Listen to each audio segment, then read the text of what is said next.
हमारी जो है ना उसमें आती है, मैनर्स में आती है कि हम ठीक है, आपको पूछें, वो ज़्यादा अच्छा बिल्कुल बिल्कुल जरूर ऐसा है। बस ये थोड़ी सी एक मेरी तरफ से हो रही है कि लाइट का थोड़ा सा इश्यू रहेगा, है। लेकिन बस उसको थोड़ा नहीं नजरअंदाज सर, करें मुझे आप क्लियर नज़र आ बाकी। रहे हैं, और मैं उम्मीद करता हूँ कि आपको जो देखने वाले लोग हैं, आपको जो जो आपके फॉलोअर हैं, वो हाँ, आ रही है, आ रही है, अब आ रही है। ठीक हो गया। तो मैं ये कह जी रहा हूँ कि आवाज़ आपकी आ रही है, तस्वीर भी आपकी आ रही है सर, और बिल्कुल ठीक आ रही है। इंशाल्लाह जो है ना मजीद स्लोली ग्रेजुअली जो है ना चीज़ें इंक्रीज होती रहती हैं, तो मैं समझता हूँ कि ये बिल्कुल भी बिल्कुल हमारी ऐसे ही है, अभी बिल्कुल आप ऐसे ही घर है। पे थे तो मैंने आपसे रिक्वेस्ट करके क्या कहा आपको कि ऑनलाइन होने के लिए, तो बहुत शुक्रिया आपने मुझे टाइम थैंक दिया। You, thank you, thank you, thank you आपका क्लेयरेंस पे कि आपने हमें बात की। थैंक यू समीर भाई। समीर भाई, आज हम बात करेंगे जो है वर्क परमिट के ताल्लुक से। ओके। तो वर्क परमिट के ताल्लुक से जो है आप जैसे हमारी आपसे बात होती रहती है, तो आप के पास कोई क्यूरीज है या आप कुछ पूछना चाह रहे थे, आप कह रहे थे तो मेरे मैं। पास कुछ चीज़ें हैं जो कि अक्सर मुझसे मेरे व्यूवर्स, मेरे भाई, मेरे दोस्त पूछते हैं वर्क जी परमिट को लेके। बेसिकली वीज़ा जो होता है वो तीन चार कैटेगरीज का होता है। एक होता है हमारे पास बिजनेस वीज़ा आता है, फिर एक टूरिस्ट वीज़ा आ जाता है, उसमें से एक वीज़ा का नाम है जी वर्क परमिट। जी मोस्टली लोग वो कहते हैं कि यार हमें वर्क परमिट पे भेज दो, हम क्यों विजिट पे जाके वहाँ पे गैर कानूनी तरीके से रह लें, इससे अच्छा है कि हम वर्क परमिट पे किसी कंट्री में चले जाएं। जी लेकिन वर्क परमिट पे जाने के लिए हमें कोई कोई अच्छा कंसल्टेंट एजेंट नहीं मिलता। एजेंट को तो एक साइड पर कर दें, कोई अच्छा कंसल्टेंट नहीं मिलता जो हमें वीज़ा प्रोवाइड कर सकता है। अब मैंने आपसे ये पूछना है कि ये जो वर्क परमिट होता है इसकी हकीकत क्या होती है, और ये किस तरीके से निकाला जा सकता है? अगर मार्केट में आता है तो कौन से लोग एलिजिबल होते हैं जो वर्क परमिट के लिए अप्लाई कर सकते हैं? जैसे कि अभी हम फर्ज करेंगे यूएई में बैठे हुए हैं, लेट्स सी कि मैं अप्लाई करना चाह रहा हूँ, राइट। मैं कंपनी के साथ बाउंड हूँ, तो विजिट वीज़ा के लिए हमें एक एनओसी चाहिए होता है, बैंक स्टेटमेंट चाहिए होती है। क्या वर्क परमिट के लिए भी बैंक स्टेटमेंट और एनओसी वगैरह की ज़रूरत पड़ती है या नहीं पड़ती है? ठीक है, इसके ऊपर आप थोड़ा सा बताएं। ठीक हो गया। थैंक यू समीर भाई, बहुत शुक्रिया। समीर भाई, मैं आपको थोड़ा सा इसमें गाइड करूंगा। वैसे तो मोस्ट सीनियर आदमी है, नहीं नहीं पर हम नहीं लोग जो है ना चाहते हैं नहीं। कि बातचीत करके जो है ना लोगों तक भी इंफॉर्मेशन पहुंचे। देखें समीर भाई, जो वर्क परमिट है ना, वो तो होते हैं, ठीक है।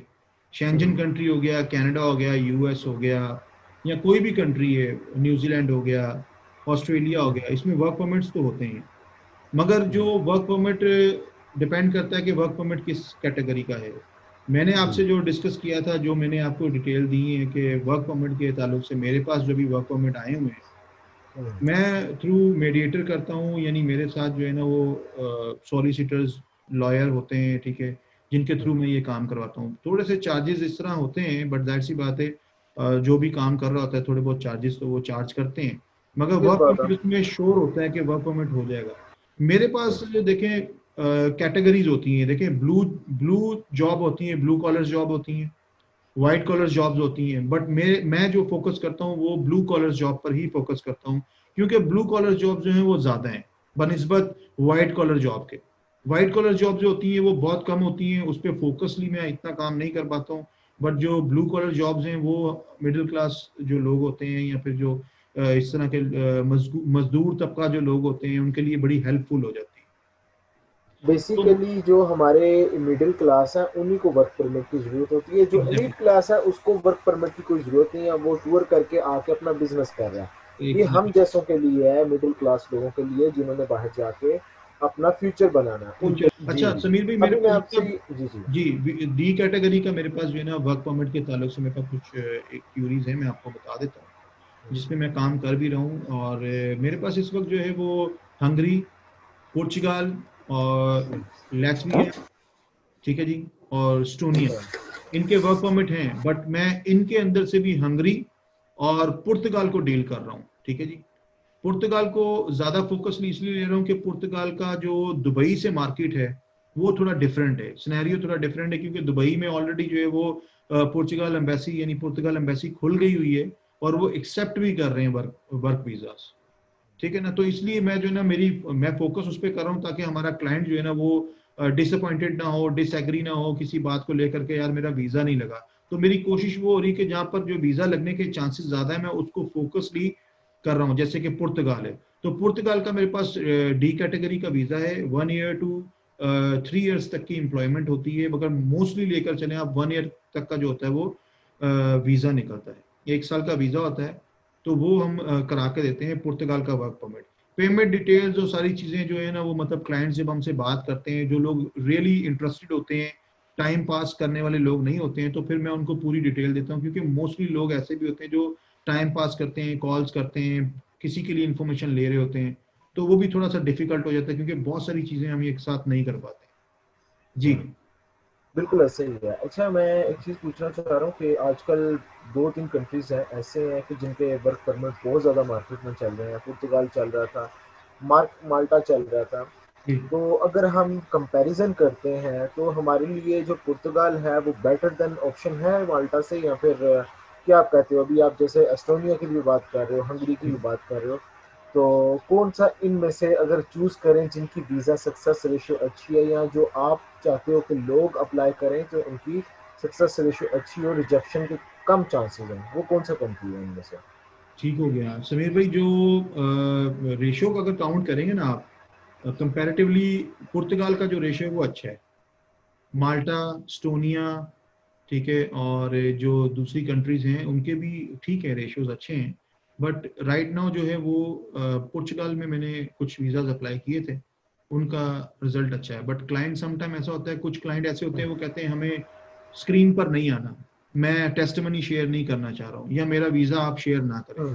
तो फिर कुछ चीजें कॉन्फिडेंशियल बिल्कुल होती ऐसे है, ही है। मैं शेयर नहीं कर पाता हूँ। बहुत सारे मेरे ऐसे जी। जी, ये चीज है। मैं आपसे ही चीज़ बात करना चाह रहा था कि बहुत सारे मेरे भी फ्रेंड्स ऐसे हैं जो कि वीज़ा अपना शो नहीं करवाना चाहते हैं या बात नहीं करना चाहते हैं, तो वो एक सेपरेट चीज़ है। मैं अच्छा अब एक चीज़ पूछना चाह रहा हूँ, बड़ी इंपॉर्टेंट है जी कि मोस्टली जब हम विजिट वीज़ा अप्लाई करने लगते हैं किसी अच्छे कंट्री का, जी तो हमें दो चीज़ें रिक्वायर्ड होती हैं। आपकी बैंक स्टेटमेंट अच्छी होनी चाहिए, प्लस आपकी ट्रैवल हिस्ट्री अच्छी होनी चाहिए, ठीक है? जी। अब मुझे एक चीज़ बताएं कि जब हम वर्क परमिट के ऊपर जा रहे हैं, कोई ट्रैवल हिस्ट्री काउंट होती है या नहीं होती है, या फिर कोई बैंक स्टेटमेंट कोई काउंट होती है या नहीं होती है? बैंक स्टेटमेंट चाहिए या नहीं चाहिए, या फिर ट्रैवल हिस्ट्री चाहिए नहीं चाहिए? ठीक हो ये गया। बताएं अच्छा आप। समीर भाई, देखें, जो वर्क परमिट के लिए ना ट्रैवल हिस्ट्री काउंट नहीं करती इतनी, it's not a matter. Travel history का मैटर नहीं है।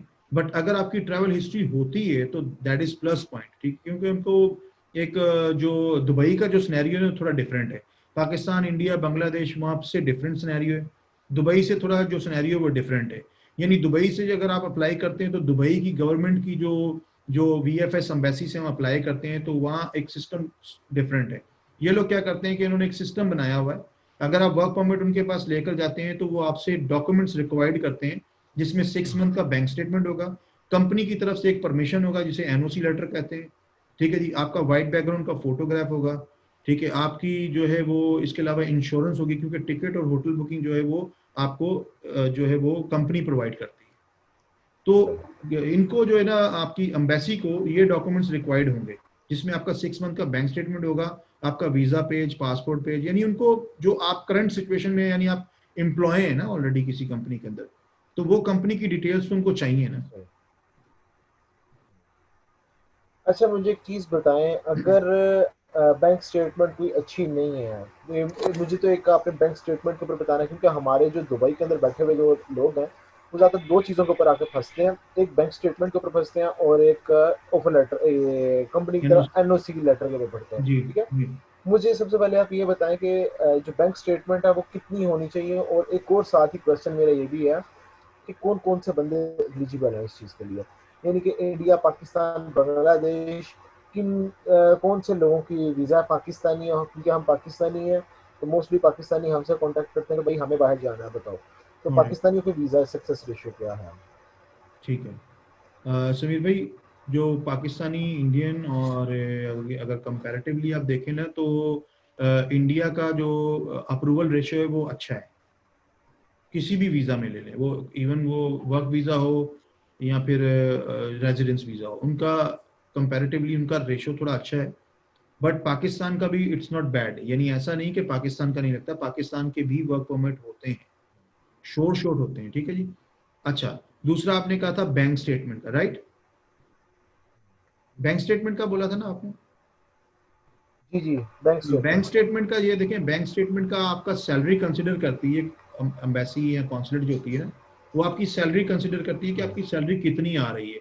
आपकी एवरी मंथ सैलरी आ रही है, फ्लैक्चुएट हो रही है सैलरी, उसके ऊपर नजर आ रही है। और आपका एंडिंग बैलेंस मैटर नहीं करता वर्क परमिट के लिए कि आपके पास एंडिंग बैलेंस कितना है, क्योंकि आपको कंपनी हायर कर रही है ना। सही है। तो उस पे बैलेंस इतना मैटर नहीं करता, वो 5, 10, 15, 20 हजार जो भी आप होता है वो it's not a matter. But जो मैटर करता है वो आपकी सैलरी है। और मैं बहुत ज्यादा ठीक है। हमारे जो यूएई के अंदर जो लोग रहते हैं, मैं उनको ये कहता हूँ कि आप अपनी सैलरी जो है वो जरूर अकाउंट के थ्रू जो है ना लिया करें, ताकि आपके जो जो प्लान्स होते हैं वीजास के ताल्लुक से वो आप अचीव कर सकें। अभी मोस्टली क्लाइंट ऐसे आ जाते हैं जिनके पास बैंक स्टेटमेंट नहीं है। अब वो वीजास, कई ऐसे लोग हैं यहाँ पर फ्रीलांस वीजा लेकर बैठे होते हैं और उनको ये नहीं पता कि हमें, वो बस उनके जहन में एक कॉन्सेप्ट बना हुआ, जी मैंने फ्रीलांस वीजा ले लिया है, मेरा अब यूएस का वीजा लग जाएगा, मैं अभी शेंजन चले जाऊंगा, मैं कनाडा चले जाऊंगा। बिल्कुल ऐसे ही है, मोस्टली लोगों का ऐसे ही बना हुआ है, और जिनकी वीज़ा कैटेगरी अच्छी नहीं भी है वो भी अपने वीज़ा छोड़ के फ्रीलांस वीज़ा लेने की कोशिश करते हैं कि हमारे कनाडा अमेरिका के वीज़ा लग एग्जैक्टली जाएंगे। एक क्वेश्चन है कि किस कैटेगरी के लोग अप्लाई कर सकेंगे। मोस्टली आपको भी मालूम है, हमें भी मालूम है, मोस्टली हमसे जो कांटेक्ट कर रहे होते हैं वो सेल्स प्रोफेशन कर रहे होते हैं, सिक्योरिटी से रिलेटेड लोग कर रहे होते हैं, यानी कि ऐसी जिनके प्रोफेशन वीज़ा प्रोफेशन को इतने ख़ास नहीं है। मैं जी। आपसे पूछना चाह रहा हूँ किस प्रोफेशन के लोग अप्लाई कर सकते हैं इस वीज़ा के लिए, सर ये जी, बताएं आप। इसके लिए कोई भी प्रोफेशन का इशू नहीं है। आपका प्रोफेशन कोई भी हो, आप लेबर वीजा, लेबर कैटेगरी में हैं, आप कोई भी आपका प्रोफेशन है, आप वीजा अप्लाई कर सकते हैं वर्क परमिट के लिए।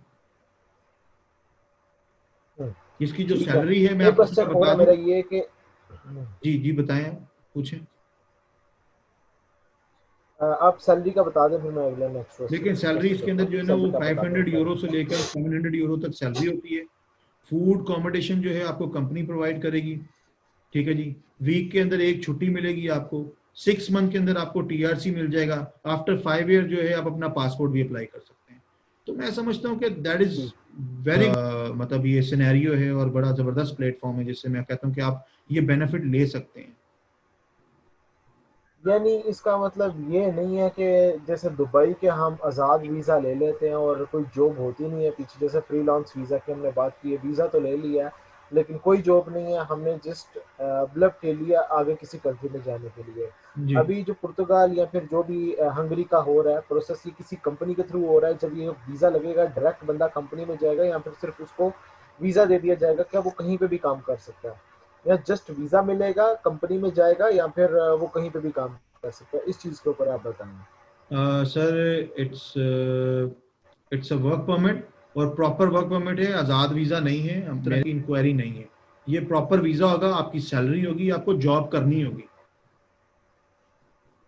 ये work permit open work permit नहीं है। इसमें एक ओपन वर्क परमिट भी आता है, स्पेशली ठीक है। पोलैंड के अंदर आता है वो। मगर वो मेरे पास इन्फो, मतलब उसकी क्वेरीज आई थी, मुझे मेल्स आई थी, बट मैंने उस पर हाथ नहीं डाला, क्योंकि पोलैंड के अंदर बहुत सारी और भी चीज़ें हैं, काम को ऐसे ही है। लेकर या और बहुत सारी चीज़ें हैं जिससे लोगों को बेनिफिट्स नहीं मिलते हैं। तो इसलिए मैं कोशिश करता हूँ कि जो कहीं जाए तो एटलीस्ट उसको बेनिफिट तो हो। वहां जाकर भी अगर वो मुझे ही मैसेज कर रहा है मोस्ट और मुझे ही कह रहा है कि यार मुझे कहीं और आगे पहुंचा दो, तो मेरे लिए जो है ना वो एक नई नई मुसीबत खड़ी हो जाती है। तो इसलिए मैं जी जी जी, पुर्तगाल मैं के यही लिए, चीज़ पूछना चाह रहा हूँ। हंगरी के जी लिए, इसके लिए काम करता हूँ। जी, मैं यही चीज़ पूछना चाह रहा हूँ। मोस्टली लोग जो भी जाएगा यूरोप में, उनकी यही ख्वाहिश है कि वो जर्मनी में, फ्रांस में, इटली में, स्पेन में या स्कैंडिनेवियन कंट्रीज में कहीं पे भी सेट हो जाए। अब पुर्तगाल में जो बंदा जा रहा है, हंगरी में जा रहा है, क्या वो इन फ्यूचर अपना वो स्कोप बना सकता है किसी जर्मनी में, फ्रांस में, या किसी नीदरलैंड्स वगैरह में कहीं पे, या फिर बिल्कुल उसे सर, आपको वर्क परमिट जो हंड्रेड मिला हुआ एंड है सिर्फ टेन वहां पे परसेंट ही रह आपके के? लिए जो है ना अपॉर्चुनिटीज जो है वो वहाँ पर हैं। इट्स अ गेटवे, और 29 शेंजन स्टेट के अंदर आप कहीं भी आ जा सकते हैं। जस्ट आपको अपना टीआरसी अप्लाई करना है। टीआरसी के बाद आपको जब टीआरसी मिल जाता है, आप किसी भी स्टेट में जा सकते हैं। आपका फ्यूचर वहाँ पे सिक्योर है, सेव है, और मैं समझता हूँ आपके लिए बहुत सारी जी। अपॉर्चुनिटीज है। हाँ जी। जी, जी। मैं ये पूछना चाह रहा हूँ कि करंट, जी, जी। मैं ये पूछना चाह रहा हूँ कि अभी करंट सिचुएशन के अंदर कौन से बंदे जो है अप्लाई कर सकते हैं। यानी करंट सिचुएशन के अंदर बैंक स्टेटमेंट भी कोई इतनी खास ना भी हो तो चलेगा, ठीक है। तो जी अभी पुर्तगाल वो एक वाहिद कंट्री है जो कि वीज़ा दे रहा है, या इसके अलावा भी कोई है? अगर कोई भी बंदा आपके पास आता है तो किसको रेफर करना चाहेंगे कि भाई आप पुर्तगाल की तरफ जाएं या किसी और कंट्री की तरफ जाएं, क्या रेफर करना चाहेंगे? सर, मैं तो देखिए राइट नाउ जो सिचुएशन मेरे पास जो चीज़ है मैं उसके लिए ही प्रेफर करता हूँ। यानी जैसे अभी राइट नाउ मेरे पास हंगरी, पोर्चुगल, हम्म, लैटविया, ठीक है जी, इस्टोनिया, ये मेरे पास वर्क परमिट इन पे आए हुए हैं। तो मैं इनके लिए मतलब क्लाइंट के आगे एक ऑप्शन रख देता हूँ कि सर इन 4 कंट्रीज के मेरे पास ऑप्शन है, जो आपको सूट करती है वो आप ले लें। अब क्लाइंट मुझे कहता है कि जो क्रॉस क्वेश्चन करता है कि जी आप बताएं अप्रूवल रेशो किस में ज़्यादा है जी, कितनी जल्दी वीज़ा मिल सकता है, तो फिर मैं उन्हें रेफर कर देता हूँ, यार आप लैटविया कर लें, या फिर आप जो है वो एस्टोनिया कर लें, या फिर आप जो है पुर्तगाल कर लें। इनको ऑप्शन में दे देता हूँ कि ये ऑप्शन। ये एक बड़ा इंपॉर्टेंट क्वेश्चन आया, क्या ये इंटरव्यू रिक्वायर्ड होता है ये वर्क परमिट के लिए, या कोई इंटरव्यू रिक्वायर्ड नहीं होता? नहीं सर, कोई इंटरव्यू क्या? नहीं होगा, जस्ट बायोमेट्रिक अच्छी, होगा, आपको डॉक्यूमेंट सबमिट करने होंगे, 4-5 दिन 10 दिन के अंदर आपका वीजा लग के आ जाता है, दैट्स इट। ये तो बहुत अच्छी बात। अच्छा, दोबारा बताएं, कितने दिन में प्रोसेस है इसका? सर कितने दिन देखिए में इसका, प्रोसेस होके आ जाएगा ये वर्क? मैं आपको बताता हूँ, देखें जो वर्क परमिट है वो हमें डॉक्यूमेंटेशन जो मंगवानी होती हैं, ठीक है, वो वेरी करता है, यानी 10 से 15 दिन 20 दिन में आपका जो है ना वो वर्क परमिट इशू हो जाता है। जब आपका वर्क परमिट इशू हो जाता है तो एक कोरियर आएगा, वो कोरियर हमें क्या करना होगा, उसके कोरियर के डॉक्यूमेंट्स, आपका यहाँ से 6 मंथ का बैंक स्टेटमेंट, आपकी एनओसी, ठीक है जी, आपकी जो है वो इंश्योरेंस। ठीक हो गया? आवाज आ रही है आपको समीर भाई? कोई इतना लेंथी प्रोसेस नहीं है, इजीली हो वेरी सकता है। वेरी इजी प्रोग्राम है। असल में होता ही है कि जो एक्चुअली देखिए मार्केट में मुख्तलिफ तरीके से लोग काम कर रहे हैं। वो कहते हैं ना कि असल में आज का एक सिनेरियो बना हुआ है, जब तक हम आपको डराएंगे नहीं तो आप पैसा भी नहीं निकालेंगे। ठीक है बिल्कुल ना? ऐसे ही है, तो बिल्कुल जो लोग एग्जैक्टली आपने पैसा देते बिल्कुल हैं ना ऐसे वो ही डर कहा। का ही पैसा होता है। लोग डरा कर ही पैसा कमाते हैं।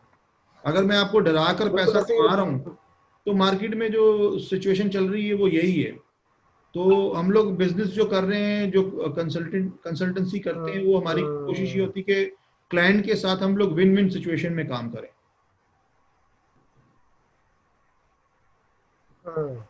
सही, बिल्कुल ठीक कहा आपने।